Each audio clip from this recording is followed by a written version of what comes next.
Hello there, my name is Brandon and I make pictures out of tiny squares. And recently I found out about this hobby called cubing, which is essentially a way that people like to make pictures out of tiny squares by using a Rubik's Cube. And because each cube is its own little like 3x3 unit of pixels, or squares I guess, and multiple colors available to it, if you solve it into different conformations, you can kind of stack them together to create this larger picture. So today we're going to be taking a look at this, and we're going to be creating some pixel art using these kind of restrictions. So let's get right into it.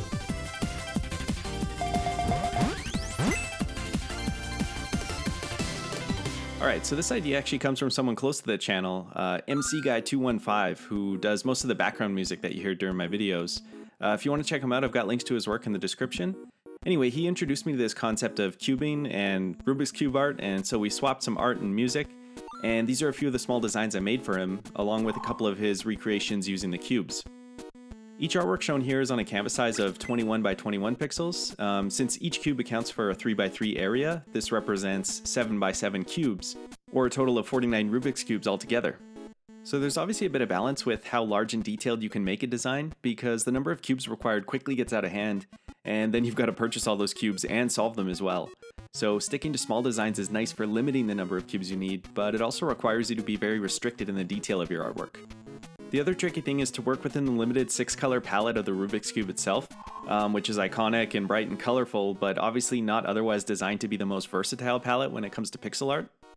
The actual palette I used to plan out the art was color picked from a website that detailed the cube color layout, and I realized after completing my work that the color appearance here isn't entirely representative of the real-life cubes. Another useful reference for color is this set here from schemecolor.com, which is quite a bit darker, and that would likely change the approach of how you use these within the art itself. On top of this though, there are probably going to be slight manufacturer differences in the appearance of these colors on the actual cubes when you purchase them, so I did find it tricky to pin down a correct set that could work across the board. For this video, my time-lapse uses this first set of colors because I recorded it before I even considered the real-world appearance, but I'll present the final completed image using my own custom set of colors, which kind of sit partway between these two reference points just as a bit of a compromise. I've included the hex color codes on screen here in case you want to try any of these palettes, and I'll add them to the video description as well. Alright, so let's see what we can do with these Rubik's Cube pixel art restrictions. With that smaller art, I made a little city skyline, and I thought it'd be fun to expand on that idea and create like an entire domed floating city that's themed on the Rubik's Cube. The first thing I sized out was a rectangular platform upon which all the buildings would sit, and then to draw the glass dome I created a large circle by setting the pencil tool to a large size. Then I reduced the selection and deleted all the interior pixels, leaving just the outline. Sometimes you get uneven, jagged corners on large curves like this, and often you can smooth them over using anti-aliasing, but with the limited palette here, I just tried erasing a few of the uneven pixels to create sort of a broken outline and hopefully achieve a similar result. For now, my workspace within the gray area is 120 by 120 pixels, but a lot of that ends up being empty sky, so I eventually crop it down later to keep in mind the feasibility of this being made out of real cubes. And my plan was to have the background sky be mostly yellow, so I made the buildings by combining the other colors, mainly white, orange, and red, and then a few accent buildings using the green and blue. I arranged the colors so that each building would have like a bright side and a shadowy side just to provide some simple dimension to the architecture, and then I added some detail and additional color by working in different patterns like stripes or rows of dots. Because it wasn't designed with pixel art in mind, this color palette can be tricky to work with. I guess on the plus side though, it is colorful and vibrant, so I wanted to find interesting ways to mix and match the colors like this without destroying the readability.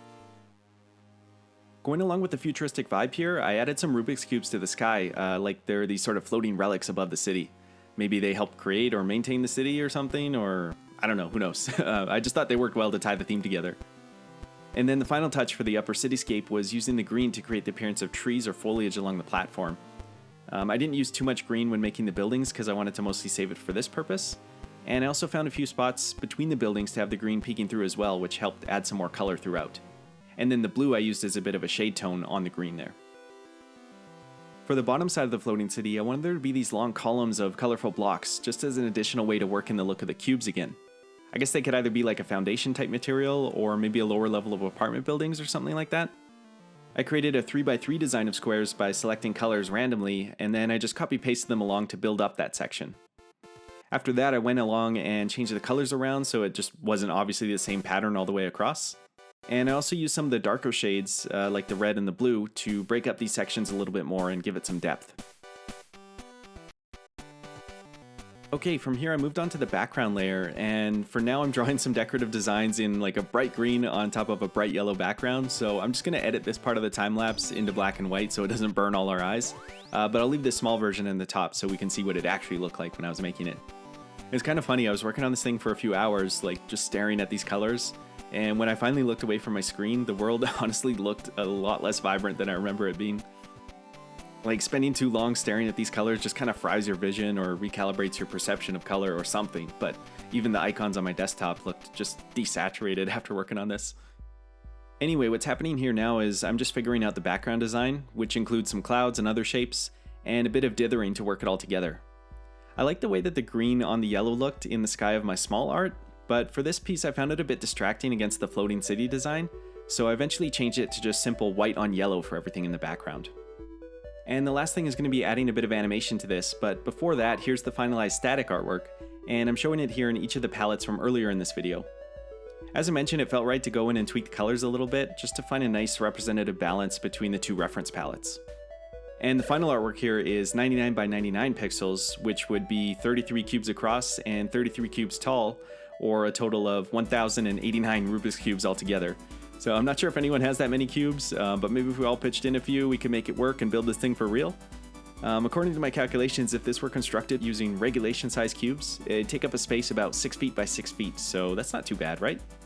Alright, so let's just move on to a bit of the animation time-lapse. So I had those Rubik's Cubes like floating in the sky above the city, and what I'm doing here is animating them to look like they're actively rotating and being solved. It ends up just being a small 10-frame animation, so it kind of loops through the same motions over and over, but it'll do enough to get the idea across, I think. After moving them onto their own layer, I copy-paste a cube and then shifted a few of the colored squares around, and sometimes I'd offset the squares a little bit just to help it look like it's in the middle of a transition.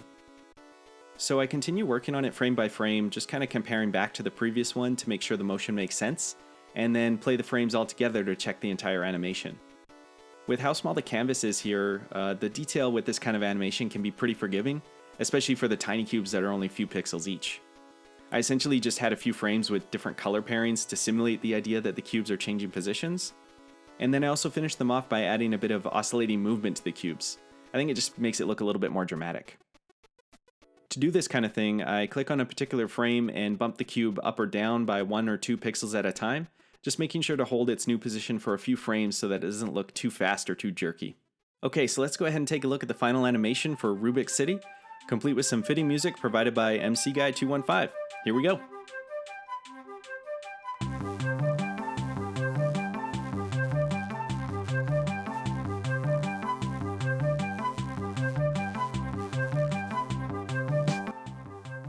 Alright, let's roll this right into CRT time to finish it out. I hope you enjoyed exploring this kind of Rubik's Cube art, and once again I put the color values for these palettes in the description if you feel like giving it a try yourself.